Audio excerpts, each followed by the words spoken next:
A family moves into an old house, but soon discovers they're not alone. When an attempt is made to contact the spirits, evil forces are unleashed, turning all of their lives into a living hell. In America, there is real evil. It lurks in the darkest shadows and in our most ordinary towns. Between the worlds we see and the things we fear, there are doors.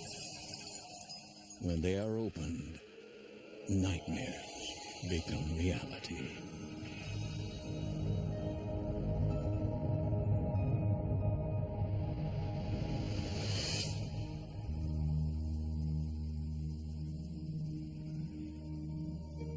Zieglersville is a small community in eastern Pennsylvania, dating back to the 1800s.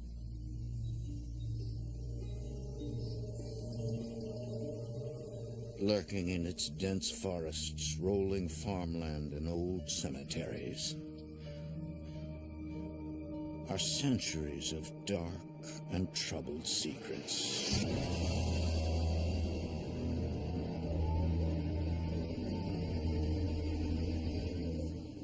In 2009, single mom Debbie Guy and her family arrive at their new rural home.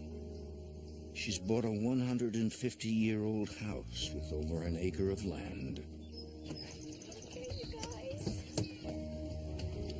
Debbie's worked long and hard to raise the money to fulfill her dream.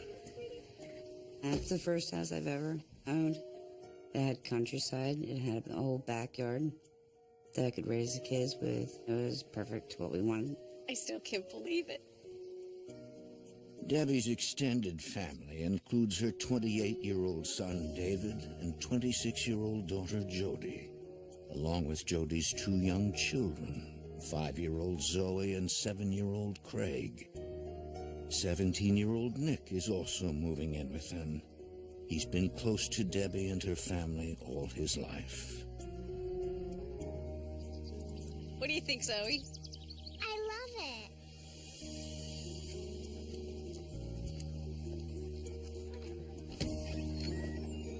Debbie has a full-time job as a hospice caregiver, but intends to spend every spare minute transforming the rundown house. I knew I wanted to redo the whole place. So that's what I had in mind when I bought it, was to remodel the house. I'm going to pick out my room. No, I'm going to pick out my room. Don't worry, I'm going to make sure everyone has their own room. Can't wait to get started on this place. David is immediately overwhelmed by a strange feeling. Are you okay? Yeah, it's just, I don't know. It's kind of funky in here. I remember it being pretty sudden. Just the feeling of thick air. You know, the feeling of something else being there besides us. We can open a few windows, air it out. That'll help. Sure. As days pass, seemingly normal activities take on an ominous air to David.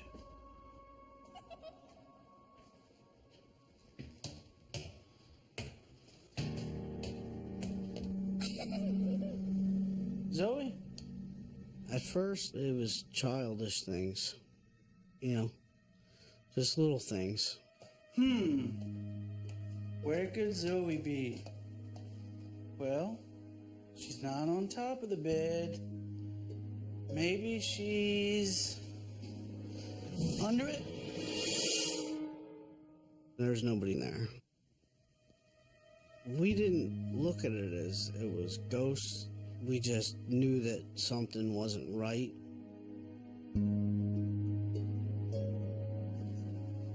While David is puzzled by the odd occurrences in the house, Debbie remains committed to restoring her new home to its former glory.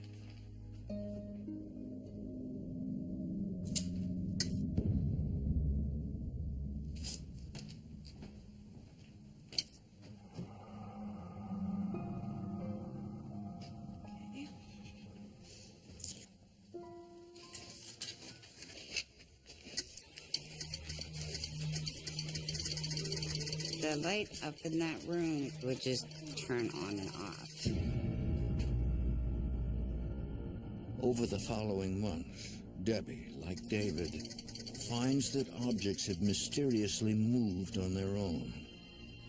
She begins to think that a spirit inside her house is responsible. You can put a piece of paper down and turn around and go for that piece of paper, and it's not there. And you'll find it somewhere else. I would hear the footsteps an awful lot, and it wasn't the kids. We were starting to question what else was there. Nick! Nick, turn that music down! Nick.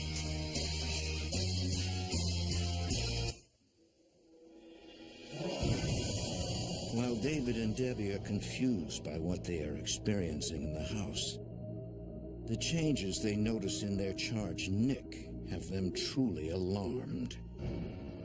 Since the move, he has become moodier and more secretive. He got distant, wasn't telling me things. He became rebellious with me. I started going through the rooms and going through book bags. Debbie finds a book on witchcraft. What's this? You're getting into something that doesn't belong here. It was not good. What is going on with you? I do not like you drawing on the walls, and that is not... This whole thing is just not cool. And neither is this book. What is going on? You're making a big deal out of nothing. Stop going through my stuff. Is there no privacy in this house?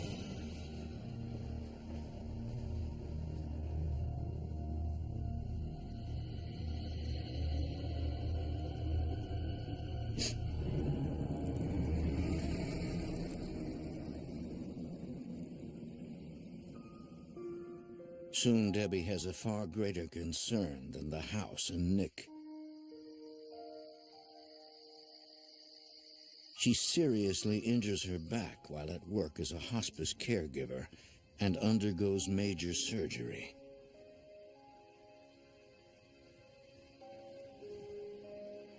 Everything is on hold while she recuperates in a ground floor room. How you feeling? Okay. Yeah? Can I get you anything? No, I'm good. You're sure?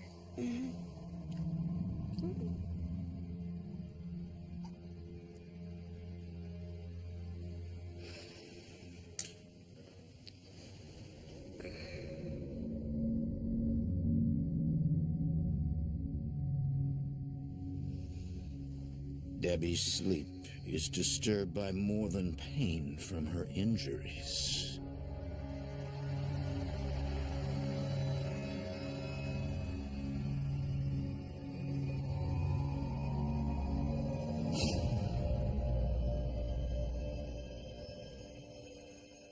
She was from like the early 1900 or late 1800 era. You could tell it just by the clothing.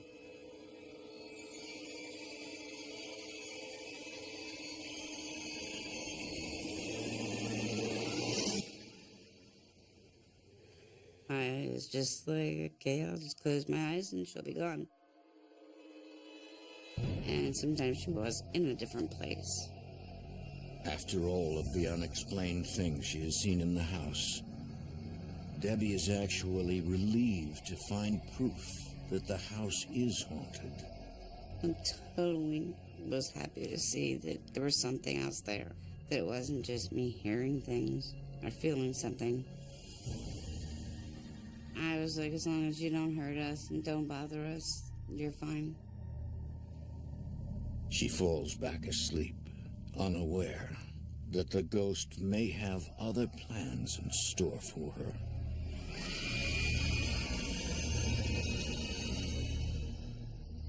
Two months later, Debbie is recovered and back at work. Now it's Nick who is involved in the spirit world.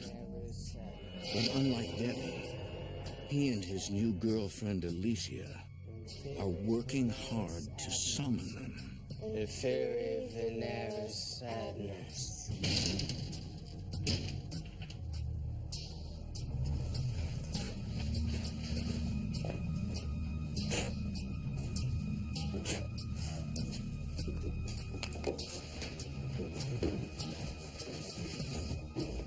Hey, Leaf. Hi. There was nothing subtle about the change in him. More burnt wax? Really? Everything black. Now all of a sudden he's got candles everywhere. That's gotta stop. No more spells, no more seances. Dave. Don't do that. Don't do that. Don't you dare deny it. He just felt there was no problem in it. It wasn't really a big deal. It was a big deal to me. And quit drawing pentagrams all over everything. It's nothing. It's just a drawing. Chill out. We found pentagrams everywhere. David decides to protect both Nick and his mom by not telling her what he saw. My mom was working a lot, so I was trying to handle it the best that I could so that she wasn't drug into it and stressed out about it, as well as being at work and paying the bills. I was just cleaning everything up. I never really liked seeing pentagrams on anything, especially in the house where we were living. It's almost like you're asking for it, you know what I mean?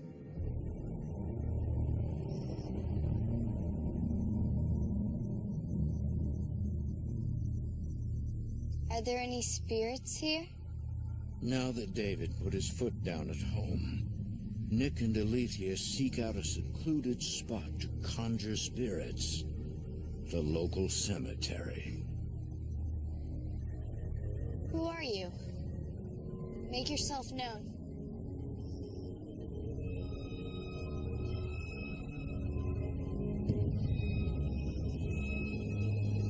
Look.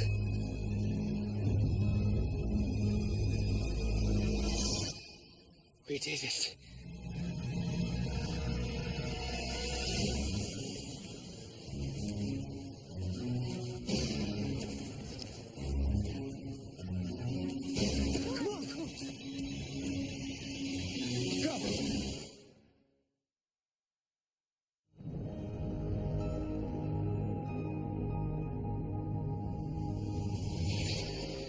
In Zieglersville, Pennsylvania, Debbie Guy believes her family's new home is haunted by a friendly ghost.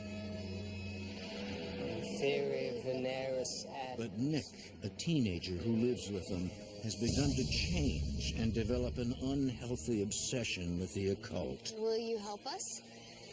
He and his equally dark new girlfriend Alethea are attempting to summon a spirit in a cemetery.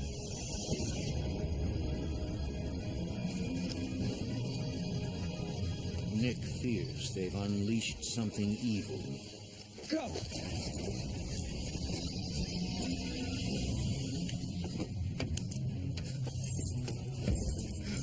Come on. The teens rush home a mile away.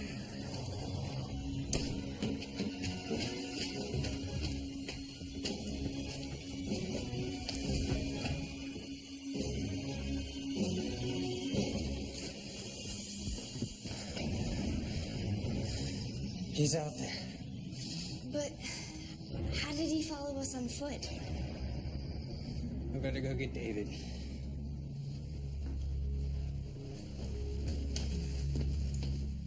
I remember him saying somebody's standing outside. I'm like, oh, okay. There he is right there. See him?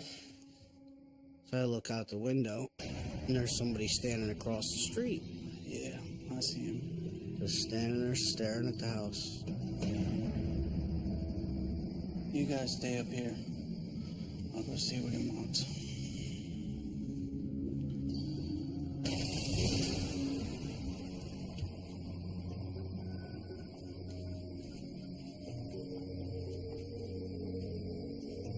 I looked where it was standing, he was standing. It was gone. I came back in and He was still white as a ghost. Then he told me what happened. Look. As far as the story with him and the Ouija board, Get out of here. I didn't want to believe it. I really didn't want to think that he invited something in.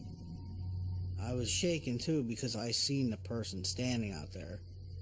Finally, David feels he must tell his mother that Nick has been practicing black magic and has a spirit board to try and contact the dead. I fully explained to my children I never wanted to see one on my property.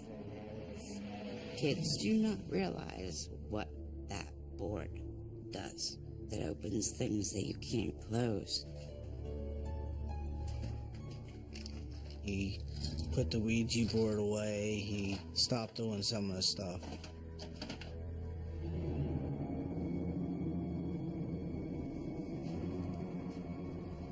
It didn't last long.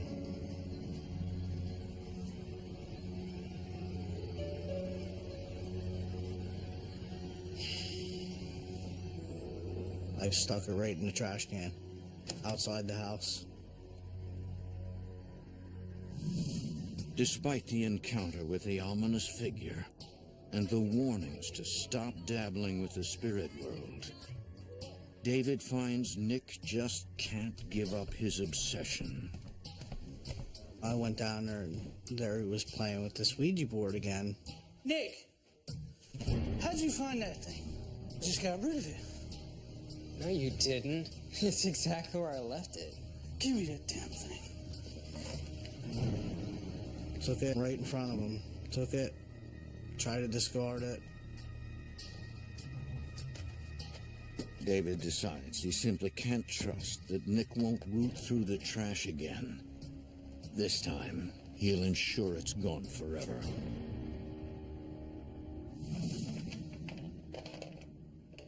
A few days later. Now I'm thinking maybe I'm losing my mind. There's absolutely no way that this is the same Ouija board. No way. David decides to mark the board so he'll know for sure if it returns. So I scraped it up, got rid of it.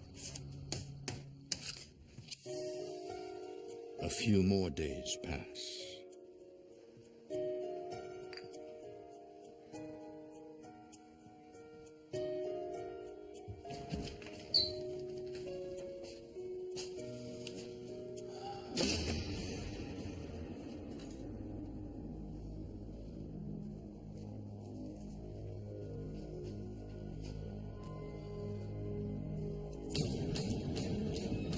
I seen that same Ouija board again with the mark on it. I was pretty scared to know that it found its way back again.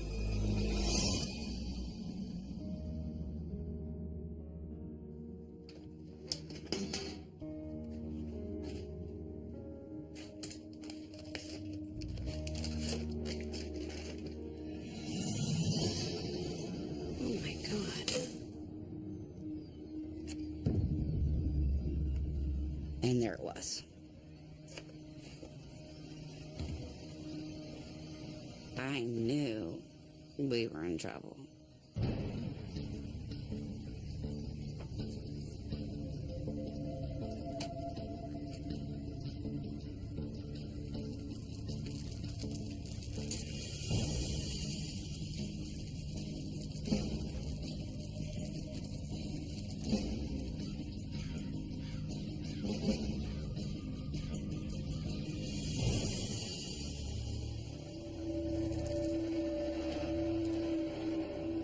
It's not burning. They don't burn. I broke it up in pieces. Threw it away. It seems that every day brings a troubling new discovery.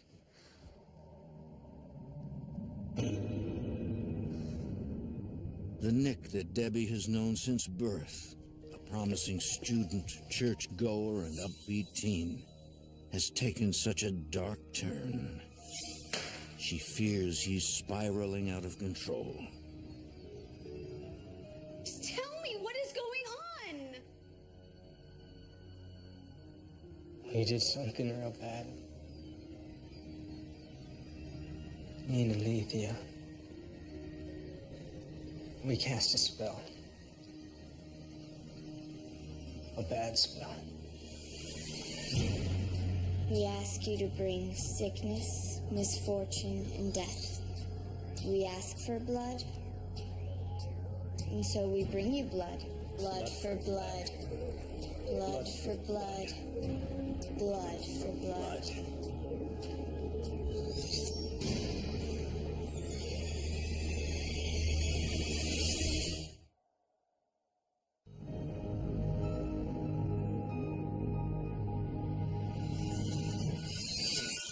In Zieglersville, Pennsylvania, Debbie Guy believes her 19th century house is haunted by a friendly spirit. But she's learning that Nick, a longtime family friend who lives with her, has been trying to conjure up something far more sinister. Despite being warned to stop dabbling in black magic, he's admitted that he and his girlfriend took things to the extreme with an animal sacrifice.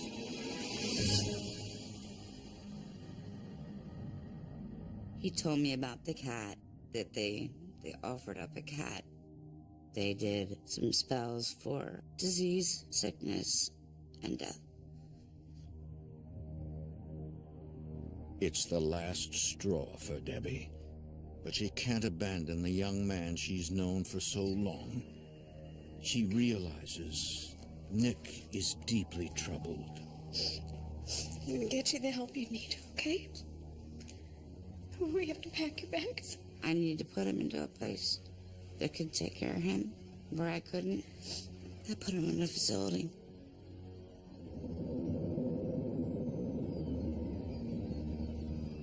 With Nick gone, Debbie's grandchildren, Craig and Zoe, no longer have to share a bedroom. Zoe moves into Nick's room. Sweet dreams, love bug. Close your eyes, okay? I will.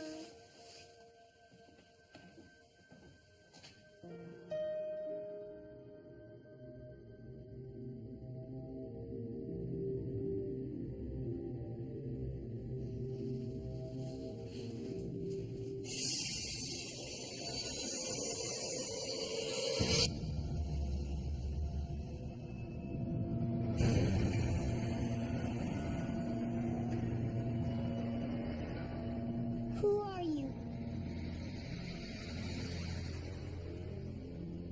So you want to help me paint one of the bedrooms upstairs?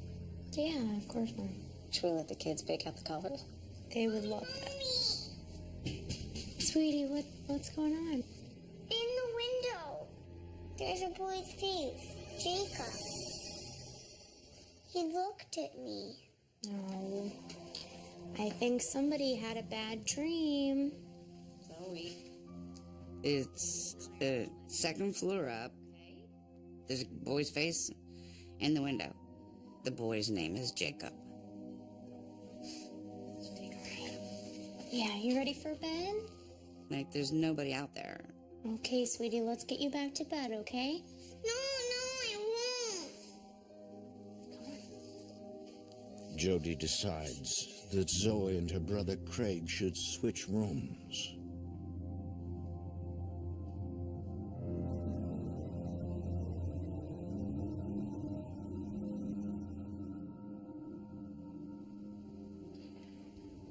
A few nights later, Debbie checks in on Craig.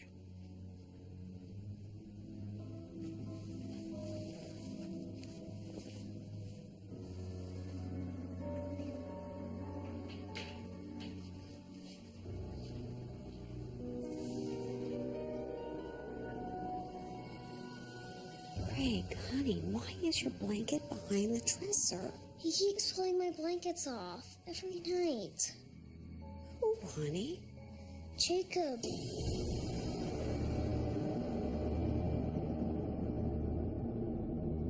Each one of these kids coming up with the same name. And just scared the heck out of me because he was very bent on that's who was there. Over the following nights, Craig claims Jacob keeps returning to torment him.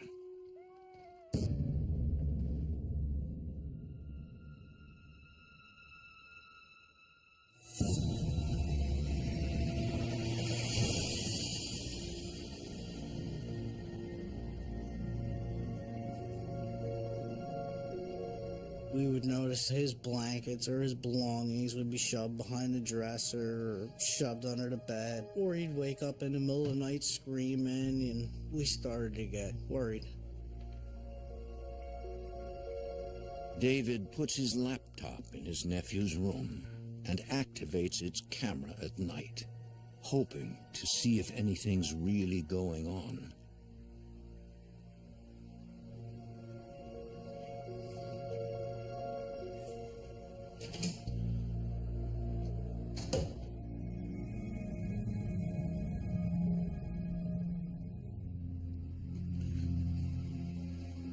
David stays up to monitor what's happening.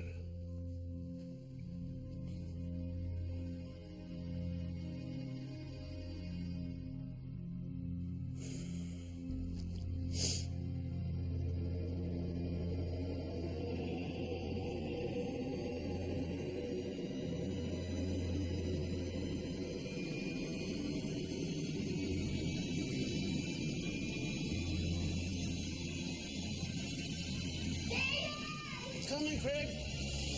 For more A Haunting, go to destinationamerica.com.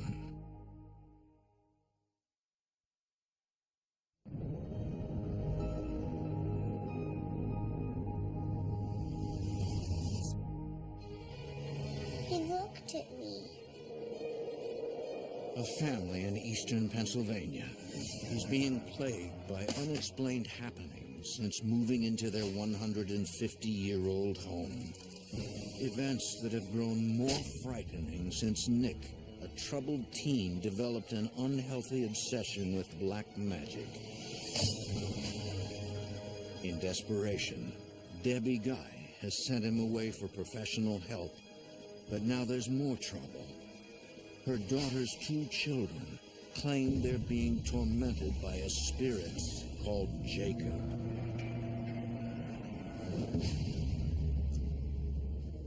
Their Uncle David has set up a secret laptop camera to find the truth. Coming, Craig. Oh, you all right, buddy? It's okay. It's all right. You all right, bud? David has no explanation for what he witnessed. You okay? The camera overlooked the doorway, so if anybody would have came in the room, it would have caught the person coming in the room. He shows his mother, Debbie, the video. There's got to be a explanation to this. It's got to be something that I'm just not seeing, because this is just not possible. But I can rewind it, and it's still there, and it did happen.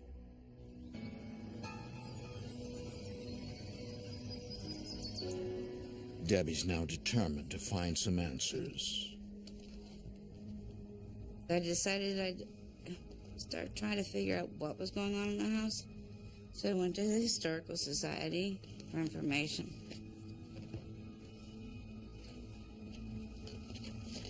There's quite a few places up in the area that are all haunted. The house is 150 years old. 3 people owned my home prior to me.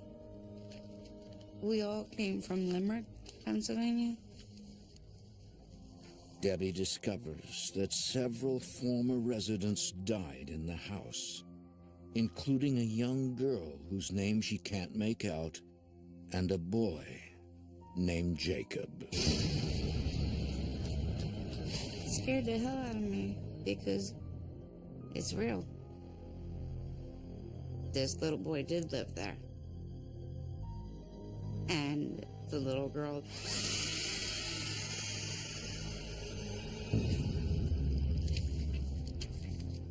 the details of their deaths remain a mystery. All other official records were destroyed in a fire.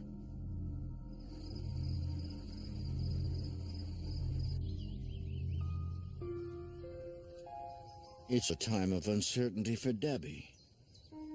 She retires from her healthcare job, and her son David is moving out.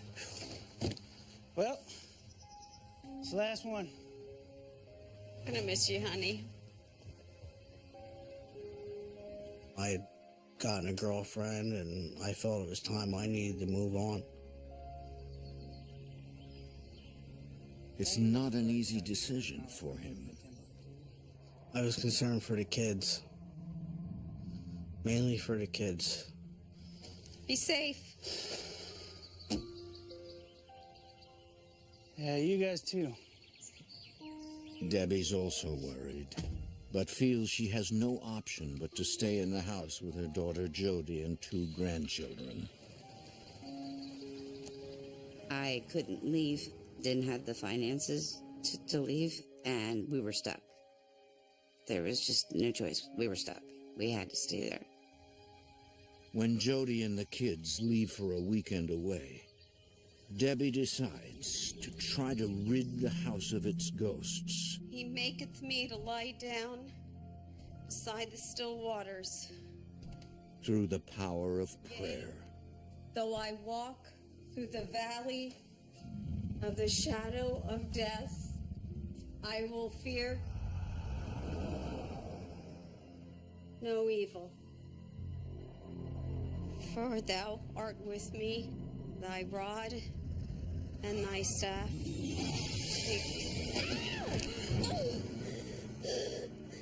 Debbie struggles to make sense of the frightening attack.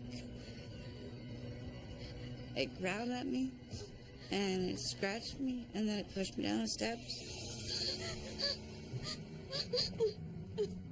Packed my bags and I left for the weekend. You won this one.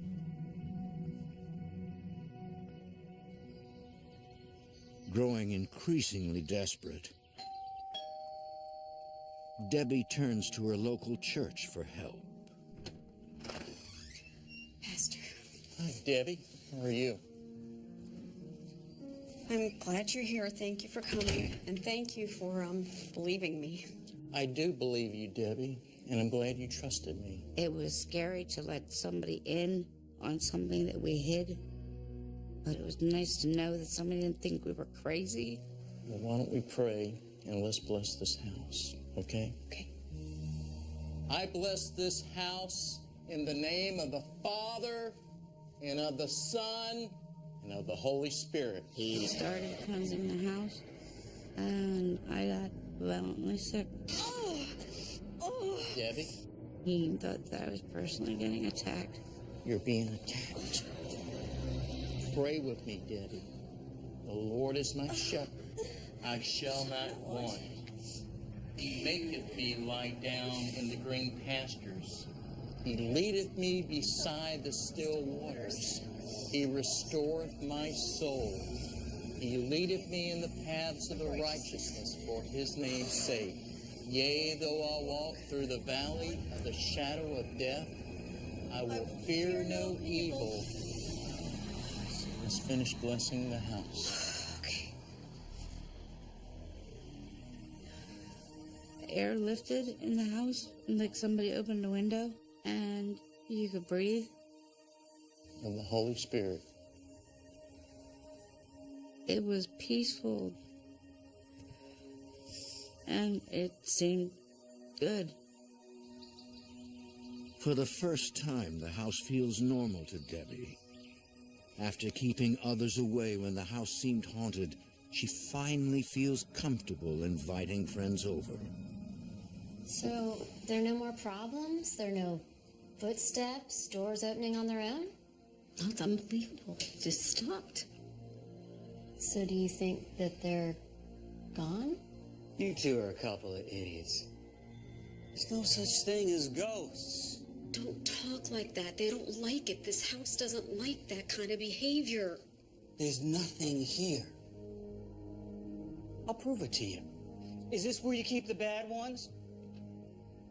I'm not worried about ghosts, because there's no such thing as ghosts.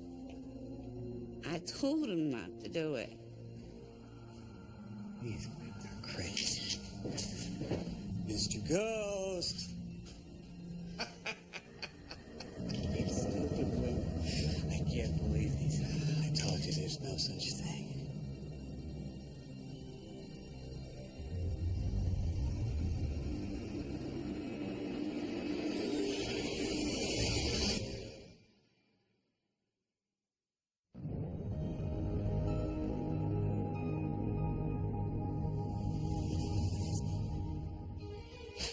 Debbie Guy hopes her old house is no longer haunted Pray with me, Debbie. after it was blessed by a local pastor. Bless this house. For weeks, her home has been at peace. There are no more problems? That's unbelievable. Just stopped. But now, a disbelieving friend Ghost! has provoked something evil to return. There's no such thing.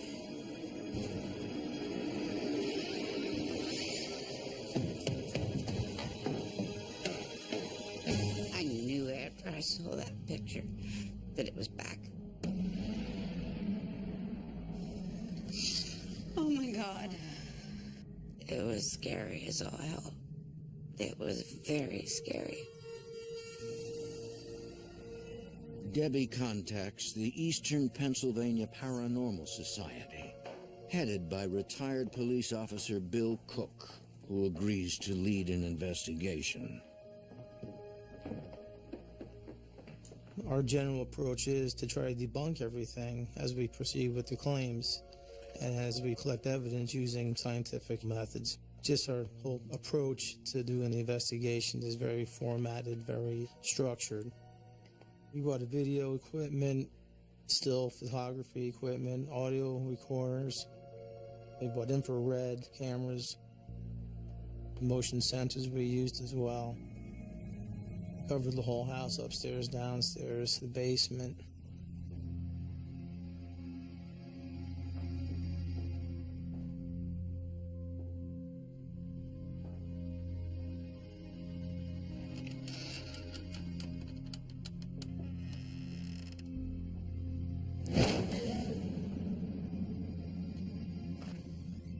We did look at the door and we tried to recreate it, try to get it to happen again, but there was no draft, no windows were open at that point.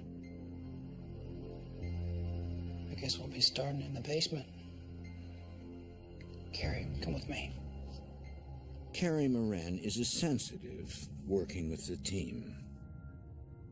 Sensitives can come into an area or a room or around the people and kind of pick up on the energy of the room. They can determine if it's positive, negative, sad, angry, frightened.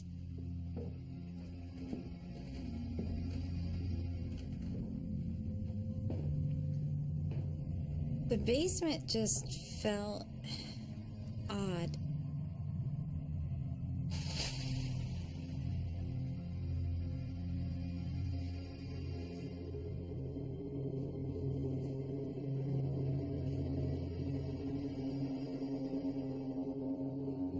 I'm getting a strong negative feeling down here. Oh my God. Nick and his girlfriend sacrificed a cat there. The sacrifice could complicate the team's ability to remove spirits from the home.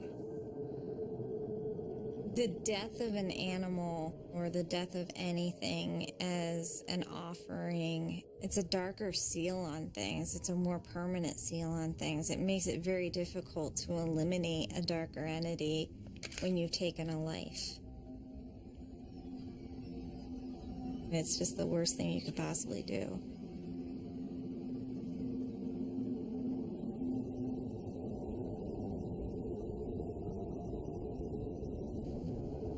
Upstairs, another member of the team is attempting to record EVPs, electronic voice phenomena. Who are you? What do you want here?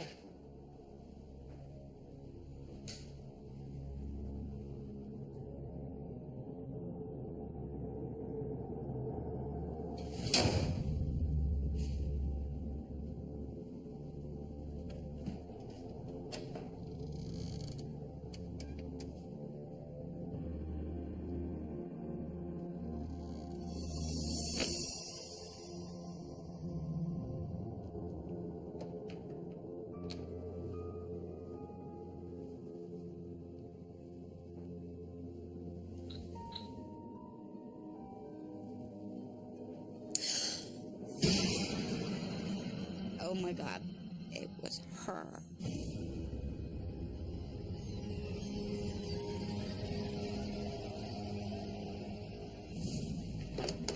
Lot the basement.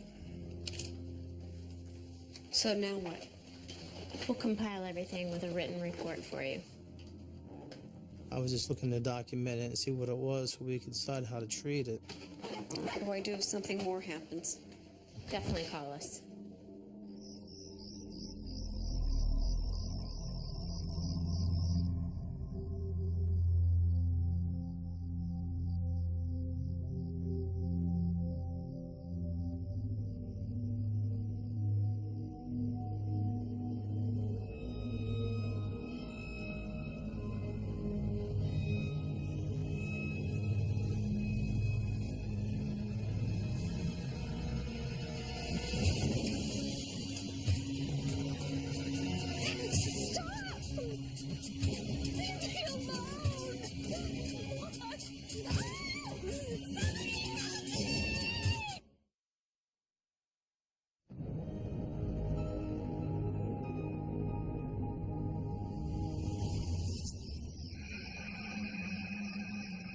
Debbie Guy has been menaced by spirits since moving into her 19th century home in eastern Pennsylvania.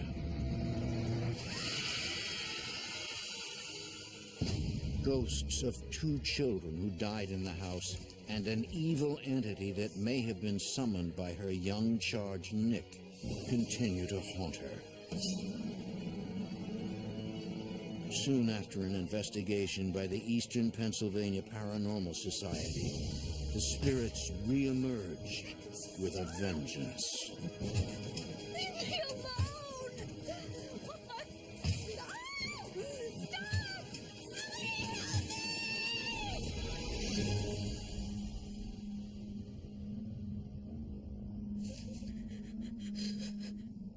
My bed got shook hard. And that was it. The next day, my stuff was packed, and I wasn't going to be in that room no more. The paranormal research team returns for a second investigation led by Bill Cook.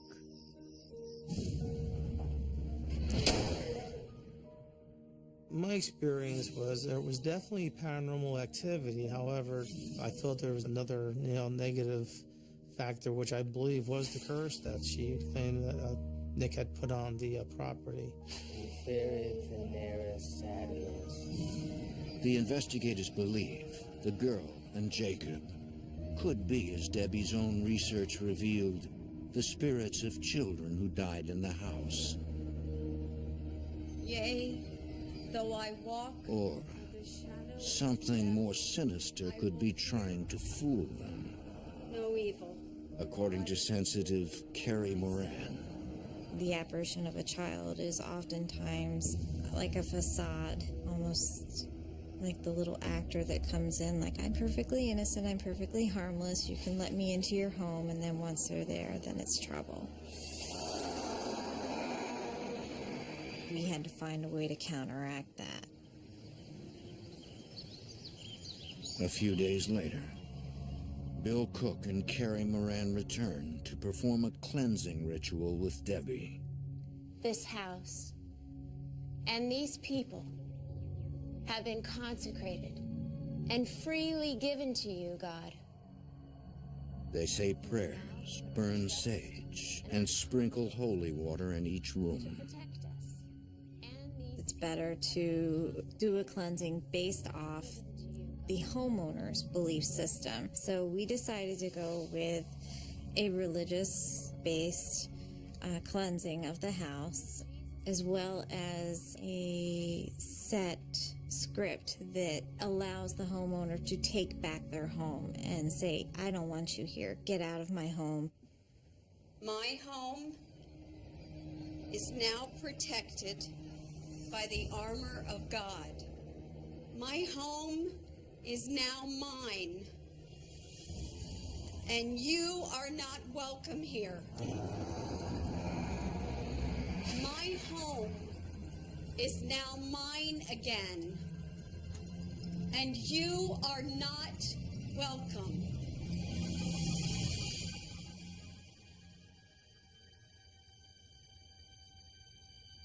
How's it feel?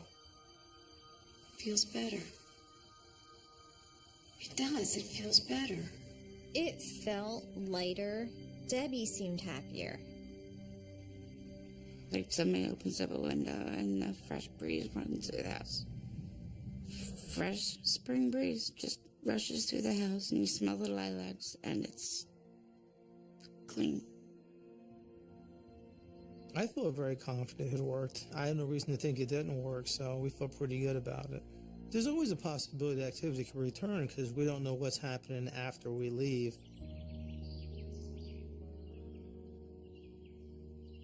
The paranormal activity stops.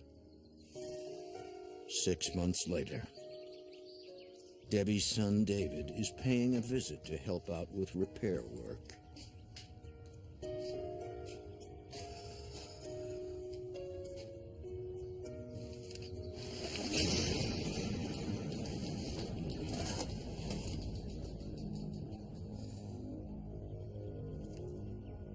Oh my God.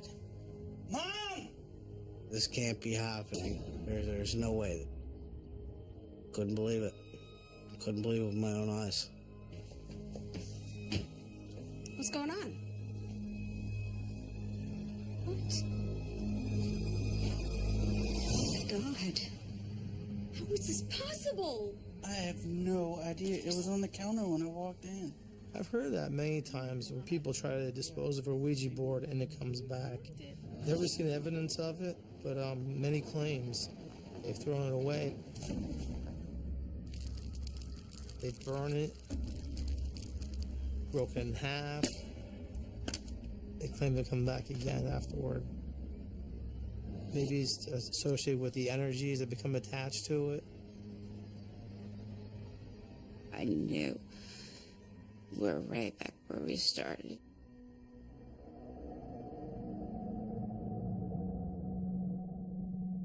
This time, Debbie does not contact the paranormal investigators for help. She's now convinced there's nothing anyone can do to free her home of its evil presence. But her finances force her to stay in the house with her daughter and grandchildren. Weeks later, when her family's out,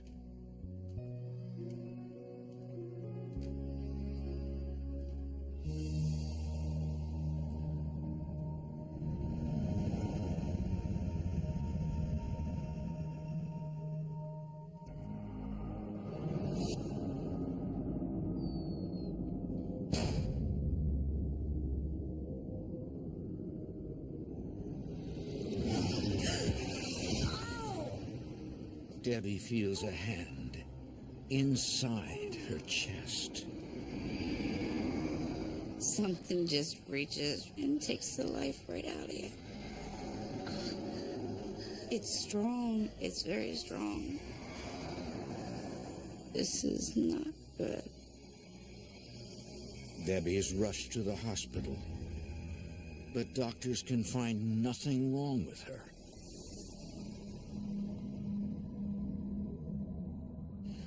Mom, you cannot stay here by yourself. I'm not going to leave you here. I'm fine. She fears her daughter Jody and her grandchildren are in harm's way and forces them to leave immediately for their own safety. Call me when you get there, okay? At that point is when I told my daughter that I think it was time for them to go. and that I might just leave the house, let it go, that I was done. I couldn't protect them. I couldn't even protect myself. They moved out. The house is put up for sale. The hardest decision I've ever had to make. I put every ounce of money I ever had into that house. Everything. I put everything into it. Now, living alone, she still finds that objects mysteriously move. There are strange voices, and doors slam shut. Until the house sells, Debbie remains in constant fear of the unknown.